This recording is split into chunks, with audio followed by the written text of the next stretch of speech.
situations where you can literally just rax them while a fight is kind of just breaking out in total chaos, and you just put the Bruling on the building and it like raxes. And not just Shrek, there. it's even more so true.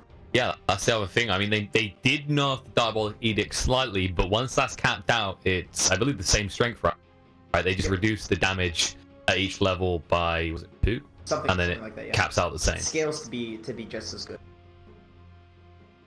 Quite scary looking at what All But Gold has already, because the Doom is really nice. I like the pickup a lot, especially against the 3 first heroes they took, but usually we see Dooms go for face drums, maybe a Midas, and it definitely feels like you need a Blink Dagger this game to just preemptively jump in and Doom like the Brewmaster or the SF. Because once Guardian Greaves comes up, Lads on the Brewmaster, and then a level 7 on the Leshrac, they just melt through buildings. And sure, you can run up, but the Brewmaster is just preemptively split. So you have a very hard time getting a proper Doom target. A They lot can of just kind of sustain, too. destroy your buildings. Yeah, the sustain is very good. Shen and Shadow Fiend with the mechanism. You have the 2 heals, the heal with the Doom. If you do either of them, the other one's just gonna save. I mean, you're not gonna do Shen, of course. Shen will save somebody to doom the SF. Shen will save them. If you doom anybody else, the Shadow Fiend and the Shen will save them. Brew is definitely like the ideal Doom target. Honestly, Old Book Gold has a really good early game pushing lineup. They have this like really nice window, about 18 minutes to 25 minutes in the game. Like you said, the Vlad's the mechanism and the little track. You have a couple of bracers. If they could pick some carry that fights but also scales decently well, some maybe Ursa, Jug sort of thing, this would be 5 seconds a pretty good way to possibly have an early game timing and then a nice fallback. Because with the way it looks right now, Gambit has the late game secured. I would like the Jug a lot because of having that very common build nowadays as well, with going the Space Drums, Manta, and then Diffusal.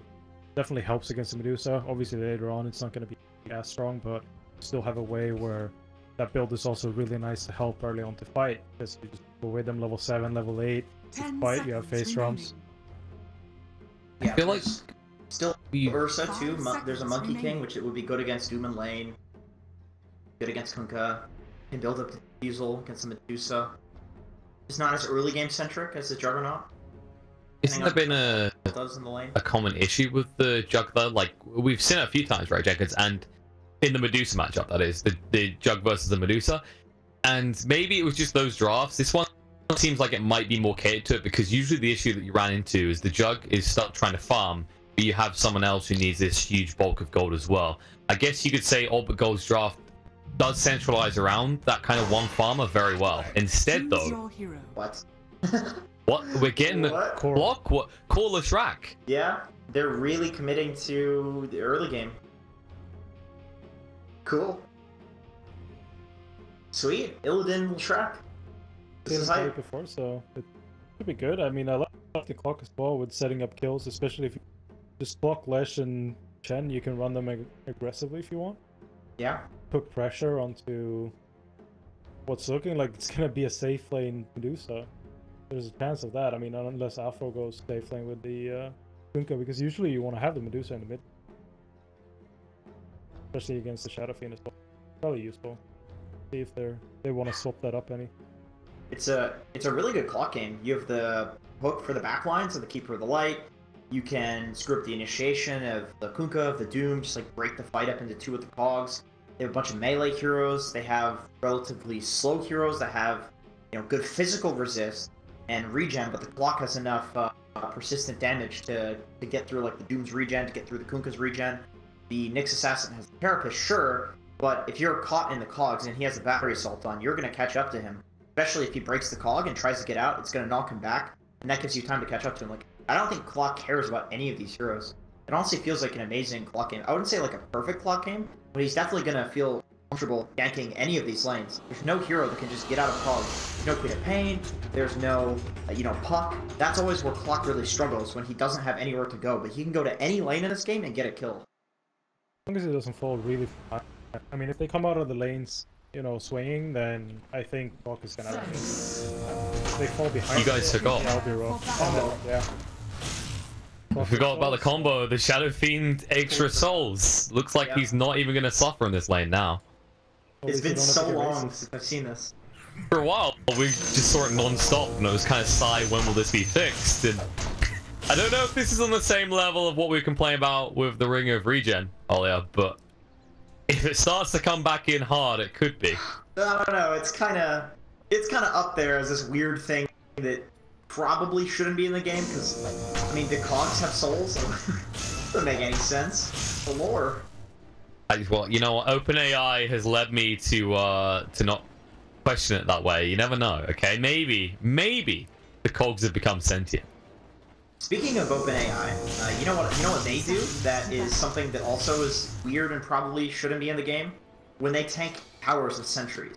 Like, these are just these very strange mechanics in Dota where it's kind of like, alright, is this a bug or is it a feature? I don't know. I mean, that must be a feature, and that's just next level plays. I can't wait until players start picking that up. Drop sentries to tank towers to make sure the catapult stays alive. Hey man, probably when we see the OpenAI finals, maybe people start doing that. Yeah. Just watch OG use that strategy against OpenAI. It's actually legit if you don't pull the tower aggro. Super legit. Just put down 5 sentries when pushing. Yeah, I'm pretty sure you could tank you could tank a tower for the siege creep with the sentry, and then the next. Although I'm pretty sure tower priority goes to siege creeps. I don't know. So if you're attacking the tower, I'm pretty sure the tower would swap to you. It's really weird, but the way that they use it is kind of bullshit. You know, you got a question, is it as ridiculous as being able to south under towers? That's the real question. It's a classic. That is a classic. As an offlaner, I have no problems with salving under towers. That's a lot of the time how you kill guys. The typical political answer coming from the offlaner. If it benefits me, I'm all for it. Why should my lane suffer more? It's already hard. Bring back the 0-second shrines. Where are those at? Come on. Those are great. Is it not good enough that they made your lane a lane again and you're not expected to just not have double-digit deaths by 10 minutes? You should be happy. I want more. I want more than that. Always want more. Especially as an offlaner, you don't get enough. You can always get more. It's true. Greed that goes unpunished. Harley's looking so far. I mean, Kunkka is getting decent CS, but straight out of the gate, G's not suffering at all. Yeah. Maybe extra souls make it so damn hard. Well, like, this is your one advantage, arguably, until you have 6, right, with the Kunkka, is, hey, he's gonna have a bad start with low base damage, because you gotta remember, you're a melee hero against Shadow Fiend, who has these razors that stack. Yep, that is true, although you have a high HP pool, and you also go for bracers, so it's one of the few heroes that Shadow Fiend can't just, triple raise and kill. Careful. Nix. Living life on the edge here, but so is Velior, and Velior will be the one who goes down. Immersion will lift. Double mango regen. Unfortunate cogs knockback when the stun on the Leshrac was off. Like, he hits the stun as well as the knockback, kind of overlapping the stuns a little bit there, and it could have made the difference, but it was just unfortunate timing. Really nothing that they could have done. So the base damage of the Leshrac is definitely showing the top lane though, because the Kulich up on 13 CS compared with the 7 on Illidan. Yeah, it's rough for this hero. And just the fact that in side lanes you don't really go for null talismans anymore means that you don't go for the early mantles, so your intelligence is just really low. Sure, you have the wands and the stat item, or sorry, the sticks and the stat items and stuff, but it doesn't give you anywhere near the amount of damage that the old mantle build would. Or once again, we're on the old statements. How old is that build? A few months? Hey man, I'm not the one adding patches every 2 weeks, you know? Well, this is what the community wanted. For better or worse. There's an argument of whether it's worse. Okay, I've had it said interesting ways, and I kind of agree. It's just, I think like, you go back, how long ago was it now? Like a year and a half? We had like one stale patch, and that was where the outcry came out. But if you actually looked in the past, you just had this kind of evolving meta that happened because you weren't changing anything about the game, but people were like experimenting and finding new combinations they didn't even think of before. Yep. It's like definitely always things to explore. I mean, one of the great Hello? Well, Velior lost himself inside his cog, just so decided Gambit. Okay, well, they're gonna give you a moment to recollect what you wanted to say there as they'll calm down. Yeah, one of the great examples is if you look back at the old Troll Sniper meta, for example. I think that if that would have gone on for another month, a lot more people would have started picking up Winter Wyvern back then, because that's when you could do damage in the ulti and it was way stronger against melee heroes. But no one was really playing Wyvern. I think when you have these longer patch stretches, you definitely see meta evolves a lot more. So just consider back then, like, there wasn't creep. People literally didn't creep cut back then. Like, that wasn't a thing to cut the wave as an offlaner. It's just like jungling not being a thing. The whole meta shifts when people start doing like a strat, cutting the second wave or immersion. Stun coming out on him after he puts a double stun out. Who's going to die faster though? The spike carapace comes out, and that means Illidan has to walk away. But with the point in Scorched Earth, he will just kick down to Akulis. Akulis can turn around, try to pick him to Belior. The barracks all good. He's going to get himself two there. Belior, beautifully done. In time for the runes as well. Yeah, that's super good timing. I mean, those kills, compared to the bounties, they don't matter. Yeah, and the Edict being out as well through that whole fight really helped out a lot. Oh yeah, for sure. Both of these lanes actually have a lot of damage between the Scorcher, the Doom, Infernal Blade, Stun of the Nyx Assassin, Battery Assault for Clockwork. That's what I was saying, like the level 3 on Clockwork is super important because the Battery Assault level 2 point scales to give you 25 extra damage instead of just 20 at level 1. So it's super effective to level that up. It does more than double the damage. Now he's way more capable of getting kills in these things, especially with the solo double kill. Almost. Levels are incredibly helpful. This bot lane actually has been rather quiet. Play. Yeah, they're all just kind of chilling. They're all just kind of farming down here. It's hard to aggro into a Caudle because at the worst case scenario, he just blasts the wave out with level 2 Illuminate and then pulls and then blasts and then pulls and then blasts and then pulls. And I'm sure your Medusa doesn't get CS, but your Caudle will. You can see he has 8 CS right now, so that's what he's been doing. All the range creeps with the Caudle blast. It looks like he's gone for 2 points in the Illuminate, as you were talking about. Not doing what we've seen FNG do in the past. He used to have a habit of taking level 1 Blinding Light.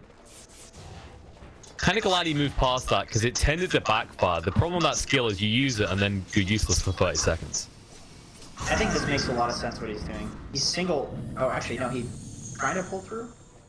No, he's not. So he's just single pulling, which is sending a double wave into them, which is a really good way to deal with a high pressure lane, like Brew Shen, because you're just trying to play into like 2 creep waves. It's not possible, so the Medusa can farm. And then also he's blasting the hard camp as well, which is killing it, which means it respawns. Medusa can take CS a little bit there, and they're just generally going to get more experience down here because of this, because they're abusing the creep push mechanic. Actually, Medusa's stealing the creeps with Mystic Snake, so they're actually getting the Medusa the farm down here, despite pushing a blast. This is a nice lane, really nice. Kind of surprised as well, right, Weapons? Because I feel like a few months ago we were looking at support meta in a different way. It was about how can I not interfere with the creep wave? How can I not do damage to it, right? I feel like that was one of the reasons Disruptor, as an example, fell out, because you were just kind of hitting up a hero, but then inadvertently pushing the lane. Yeah, now it's changed a lot. I think people are abusing the jungle a bit more. I mean, that's happened for a while now, obviously, but you see these just pressing it into the tower, especially if you're not really that afraid of the offlaner, or you don't have kill threat on the offlaner anyways. It's nice to pull back, but it's also fairly helpful considering the Chen was down here. They want to put pressure if they can. You just push the wave, you go in, you hit a couple of creeps in the jungle, you're just gonna accelerate your farm and be able to actually hold one step. Right, because Brood Shen has no way of pushing the wave like a Medusa Caudle can, so why not just double their CS, which is kind of what they're doing between them. I mean, not even obviously exactly, but they're doing very well in a lane where if they were to just casually lane this, they'd be getting pressured. They want to try and punish this because Beliar's rotated down, but there's no easy entrance. There's still 2 melee heroes fighting into a Medusa and a Cult. Double stack on the... They're just farming at the Storm down here on the Radiant side. Yeah, so is G though. G has topped the CS chart so far. Keeping... Well, no, he doesn't even have the lead anymore. Aphon has taken it. His bounty is more than anything else. You always have to be worried as Shadow Fiend. But he's got the magic wand, but I still don't think this is enough. If there's any sort of rotation, you can see how safe he's playing on SF. You actually can't go lane against Kunkka. He just X's you and you die. Or you take all of your HP and it's not worth it. That's always the big problem when you've got that level 6 on Kunkka. Suddenly the lane dynamic completely changes. Yeah. Before, it was a little bit of whittling, a little bit of harassment. On almost every hero, unless you're a Bracer build, that goes to a this guy can now kill me. Look at this Nyx. Gambit is completely anticipating this gank right now. There, here they come in, and oh no, he fluffed the sun. Missed both of them. Cog's gonna come out, the split's been used. They're gonna try and stack up the raises. Zap one down to half HP. Needs to throw out the boat, but it's too late for him, he's already gone. And they'll just sidestep it. Velior getting pretty low, but Emotion can't hang around taking too much damage to Illidan. He joins in the rotation and overwhelms them with the damage coming out from the Pulse Nova. They have the Chen siege creep for this push too. Although it's awful to follow these creeps here. 5-man rotation, you really want to get this tower if you can. Especially because Kunkka almost has the enemy tower.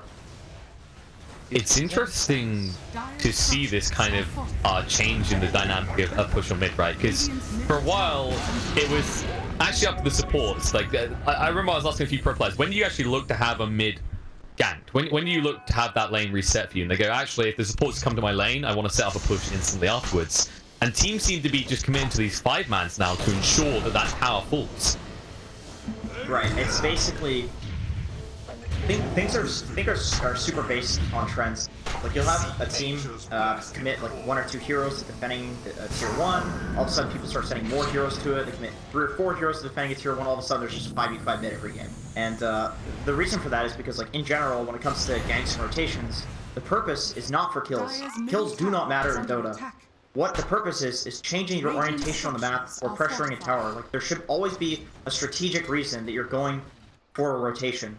And if it's for a tower and people are responding, you don't get the tower with that rotation. Even if you get a kill, it can be bad. That's why, like, sending 5 people to take tower, if it's necessary, you know, it's gonna be worth it. That's a fair way of looking at it. It's that kind of gradual pacing, right? Because the mid is in the center of the map. It just makes sense. Like, if you want to transition to a push top or bot, you're going to be passing through there anyway, so you might as well get the max value on the right, exactly. on the road. Yep, it's early game rotations are all about combining different power spikes. Damage. They throw out the Doom straight well in the Illidan. They want to get him, but there's a clap coming up. BCZ slowing things up. Merchant is chasing, but this pony may be a little bit too fast for him. He's sidestepping. He's suspicious. So there's a hook shot coming out. Velior breaking up the fight. Forces out the Ignis. There's 3 heroes stuck in it, but the boat will only connect on the 1. The Merchant throws out the stun to 2. Illidan is fine to actually attack now. These are the Greaves. Or Medbrab, and it looks like he's going to be fine as the Doom has ran out. Illidan now wants to turn around fight. The split is off cooldown, they'll use it straight away. Boat buff is running out, and Anfon is going to feel it. He will fall. He knows, he's like, well, my run buff is gone, I'm dead, and so's the Merchant as well. Bonus kills happening as Gambit are punished for their move. Yeah, that was looking like it was going to be really good, but there's a little bit of miscommunication between, like, they were focusing the clock. On the back end, we had immersion on the Nyx Assassin stunning 2 people that weren't in range to get focused because of the cogs. Oh, now Doom. That's a big mistake. What was he? Was he trying to cut the wave? I think so. He's just trying to, but I, mean, I don't know if it's worth it. You're just setting up a double wave too. Like, sure, you're defending for like a second, but there's 2 waves now going to bot, and now if you want to defend this, you have to send everybody. I don't think just the realize Blink Dagger on BCC.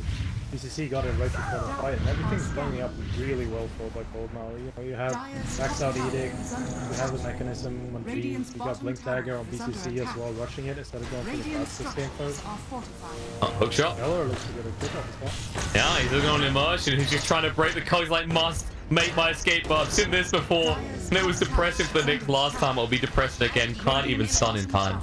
Yeah, that hero just destroys Nyx Assassin. You do not have the duration on Spiked Carapace. Oh, actually, he does have the duration on Spiked. It's still not enough. Because you walk into the cogs and it just knocks you back and catch up in that duration. The battery assault is just such a problem for the Nyx Assassin. Interesting to see maybe Clock start to sneak back into the meta, considering that we have been seeing an influx of Nyx picks, and as we just highlighted, it does seem like the counter. Yeah, it's good. I think it's good against a lot of other heroes in the meta too. Like, it's good against Bruin Lane, it's good against Track. decent against Kunkka because magic damage, because high armor, goes for armlet, hard to kill. But you have this damage over time, right? It's not this burst damage hero.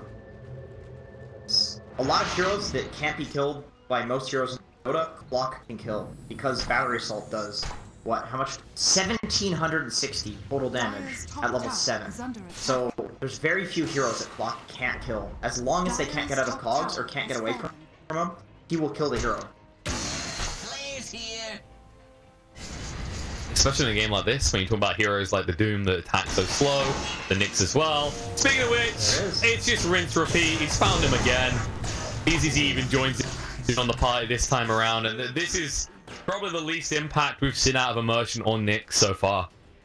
And he's going to have a Spirit Vessel on the Clockwork soon. So with the buffs to this item being better for aggressive purposes, this is going to let the Clockwork scale to be a very effective hero in the late game, because even though that 1,760 damage does not scale, generally if you put the Spirit Vessel on somebody who's full HP and you drop the Battery Assault, there is almost no amount of strength items that you can get that will give you HP that you can survive through that. Because the Spirit Vessel, of course, is percentage-based damage, and then the Battery Assault will finish you off.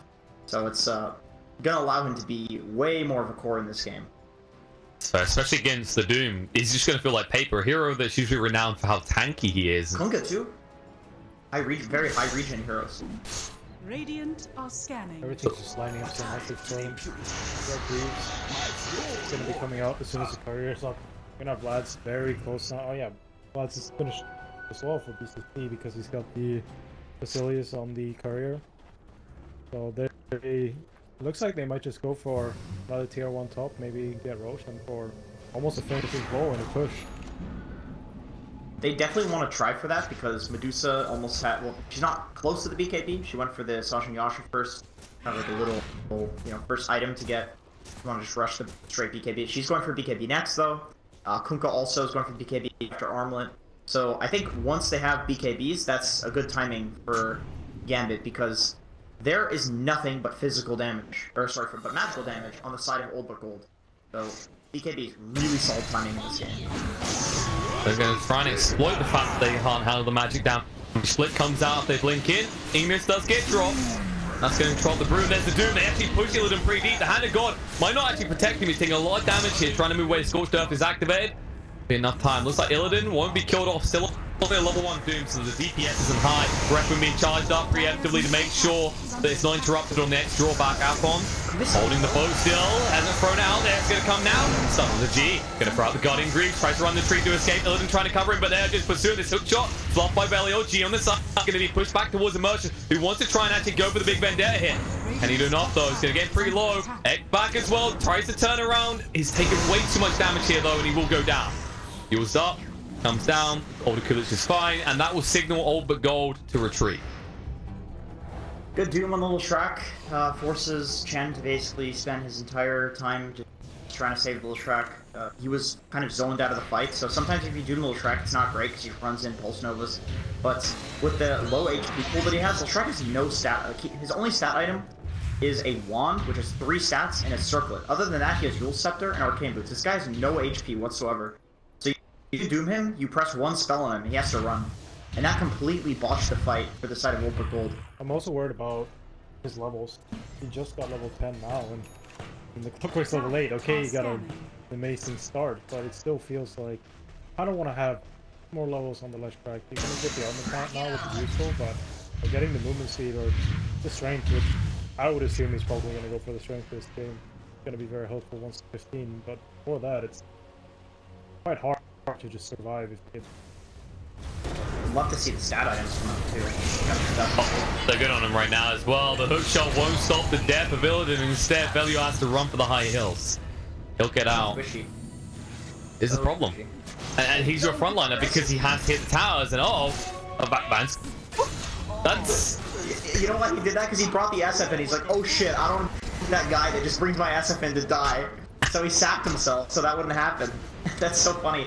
I don't know if that was necessary, but it's like, you don't want to bring your SF in to a fight he doesn't want to go to and then have him just instantly die. That's not good for morale. That was like Boromir in Lord of the Rings, where he's just like, go Go on without me. Live.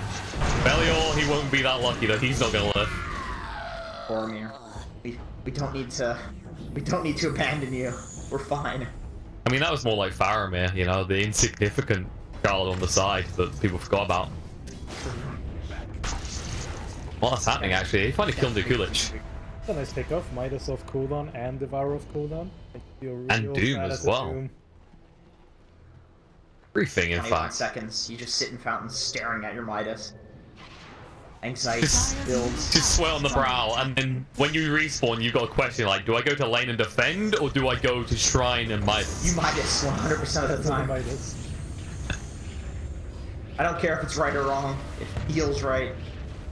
The heart wants what the heart wants. Gotta There get he the goes. There we go. And Devour, there we go. My anxiety. I like that he's actually keeping the ice armor though. This is something we've seen a few Doom players really prioritize. Really good.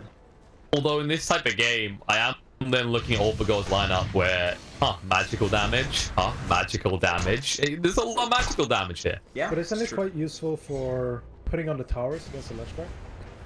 True. Yeah, that's a fair I shot. don't think you can with the. You could do that with the Lich armor.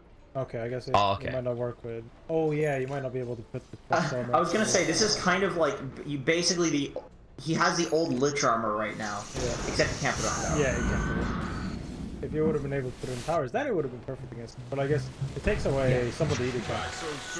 Which is fairly useful. Yeah, a lot of the time there's. Obviously they have the magic, but that is negated by Kunkka most of the times, and they're also all going BKB. Right. So it's like a lot of the time there's tons of magic damage on one team, but you still need like a few right hits to finish somebody off, just based on like how much HP people have in Dota. So it's nice to just prevent that little bit of extra damage, maybe save somebody 10% P. You said the Kunkka also helps out a lot in that. And these fights a lot easier in terms of negating the magic. The only thing I would see with the Doom is once the game goes a bit later, getting a Hellbear for the attack speed from Medusa or the Wolf is gonna be cool. But for now, the ice armor still feels very nice. Vlad's plus the Alpha Wolf is nuts. You're just getting almost 50% extra damage your whole team. You stand around and you're so effective. I almost feel like I'm doing this on purpose, but I'm really not. Every time I look at Athon, he's failing X cleave. He's just trying to walk out, hit the creep wave, and he's always short. I think that's the second time I've just clicked on him and sent it now in a row. Immersion? Scared, man. Well, the Immersion's very scared, very surrounded. 5 heroes here, they love the Nyx. And they see FNG, but BCC can't get close enough. Can get close to this tier 2, however, and they've got a catapult incoming. You know who they need to get close to? The Caudal.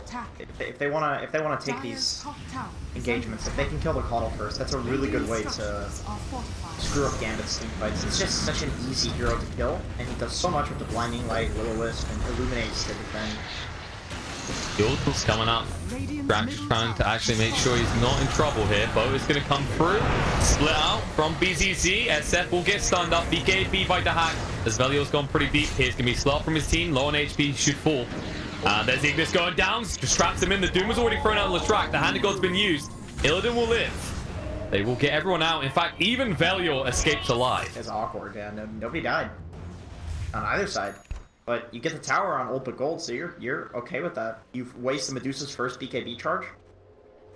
And not only that, right? Think what was actually used. You only use your split. They use the boat, not the biggest deal, but they also use, as you said, the BKB, the Doom, and they use the Will-O-Wisp. Yep. So you could probably look to just take a fight here. They don't have a smoke, buddy. So they're just pinging the bot lane. We're just gonna push out the lanes, abuse the fact that they can't kill us, they can't fight us. So they're probably not gonna look to gank these side lanes here. Although as I say that, Doom's really running at the best up top. Yeah, he could be in trouble actually. The hook shot is available. So in level 1 though. They're scanning him out, the pings come in, and the Kulich, he knows his days are numbered. There's the hook shot in, the cogs are there, and in a moment he will no longer be there. That Spear Vessel, so effective against the Doom, as you can see there. Negates the entire hero's purpose, the Devour, that 18 regen. You know, he's basically the big tongue to the ice cream that is this Doom. Yeah. Gets to slough it all up. G getting a little bit low there. Clap's going to come out for BZZ. No split for 30 seconds, but there's going to be a split off in the Medusa to make sure they get the tower. And now they need to run. Kunkka has got the boat in the BKB, so he's forced to throw out the BKB, holding on to the boat in the meantime. It's finally going to come out. X is there on the G, just wants to lock him on the spot. But the Guardian Greaves nowhere near enough damage to kill him off. Clap from BZZ, 15 seconds still until he's got split. BKB online from that. Gonna use it with the zone gaze, force him away. Velio drag back, possibly towards his death, but he's so damn tanky. It looks like he might be fine, despite Carapace stuns him up prematurely. But they can't finish off the kill because Illidan, he's so damn tanky. I think it was just not even 5 minutes ago, I think, that we were complaining about the Strat being too damn squishy, and now look at him. Immersion in trouble. The split now available. BZZ gonna dive the tap. Cyclone's gonna come out into the call, and when he comes down, there's a big mess waiting to kill him off. The Ignis does get dropped, drags them all in. 5-Ax is gonna come up from Nix right now, but they're just gonna split away from this. Zone them out. BZZ will give his life to keep his cause alive, but Illidan getting low on HP. He will fall. No way to get away from this. The Doom thrown out straight away onto the SF, but has hesitation with the torrent. Hitting onto 2. They're gonna find him. They'll probably find Vanscore as well. Velior, he won't get out. It looks like they might actually lose everyone at this rate. And they actually got the deny at least, as he just shouted out. Gee, he will be killed off by his own teammates, but still a huge team fight loss for the side of All But Gold. I mean, it's strange because there was a buyback on Nyx. You get the deny to SF, you get the tower as well, and I mean, it's not that bad. The problem here is that the bounties are about to spawn, and there's this time where you're dead where Gambit is just farming. So this is where the gold lead is going to come from that fight. It's just the downtime. But they're going to get all the bounties on Gambit. We're going to see about a 3 to 4k gold lead. Oh god, Bruiser can keep being blocked to try to get the bounties. Yeah, that was a 2k swing, 3k swing in the downtime where they're dead. Not from the fight, from the downtime. Incredible fight to take, and now obviously we've seen the BKB being up on the Hawk, and Afterlife is finishing up his BKB as well now, getting very close, and then we see it as well as Afro, of course, had it in that fight. So now we get the triple BKB core, and it makes it really, really hard for them to fight it. Gambit now. If they just want to, even we saw the Groovemaster split wasn't that strong. The Hawk just killed it off. And this is really the only move that All But Gold have. They need to save us. This isn't this would be nice, this would help us. If they try and approach the base of Gambit now without this, they just get shredded. Yeah, this is like the one last resort. I think the BKBs completely hard to counter the All But Gold. They're coming. Yeah, it's not that sound. Torrent's gonna slow them down. They can interrupt this BCC. He has got the split, but just about got the man as well. He's gonna go down, hook shot in on the call, but too late. He's already dropped his ult. He's done his piece. Who's gonna get the Aegis is the real question. Back moving in right now. So Gates, he picks up the Aegis and gets to kill the Roshan. And now with the boat full up, they've got the damage to melt through Chen. They'll get through Illidan as well. And that Requiem, that is a please don't kill me while I'm in the corner Requiem. He'll try to find Immersion, gonna get him low, he might tick out, but even if he does, value has been found as they're gonna run G through. Buyback did come out from Illidan, way too late to assist the rest of his team. Velio caught up by the X is gonna be dragged towards his death. This mana steal is way too much from Dahak. And Velio, it'll take a while, but he should go down. Dahak taking all the damage, but does have that Aegis. Maybe you tick him out, but Illidan, he'll probably give his life for this. The X will draw him back. Yules try and dodge that out. Oldacoo's gonna keep on chasing. Throws out the Doom, says, oh hell, why not? Dance with me, Disco Pony. I'm about to send you to a glue factory. Velio gonna be dragged back again by the X. Clockwork, a man who we said had done so much in this early game, just completely and utterly controlled constantly by this Kunkka. And now he's moved on to bigger targets. BZZ next on the hit list. He should fall as well. And this should instantly be a push towards the base of All But Gold. Yeah, these fights are basically just BKBs. All But Gold can't really do anything when it comes to the BKBs. And the Kunkka's been putting in a lot of work in these fights. Just the constant torrents, boats, and X's. They're getting completely kited on All But Gold. It kind of complements Scam, but I guess you could say, like the drop, you look at it and you go, okay, they have a lot of sustain, and oh, they might have more kills. Hook shot coming out. Actually cancels the TP. Wants to fight, but realizes Older Kulich is done and dusted. Trying to move away, but Velio straight on top of him the whole time. He will turn around now. The Snake as well. Velio has to back away, and Older Kulich kept alive by that sudden turnaround from Medusa.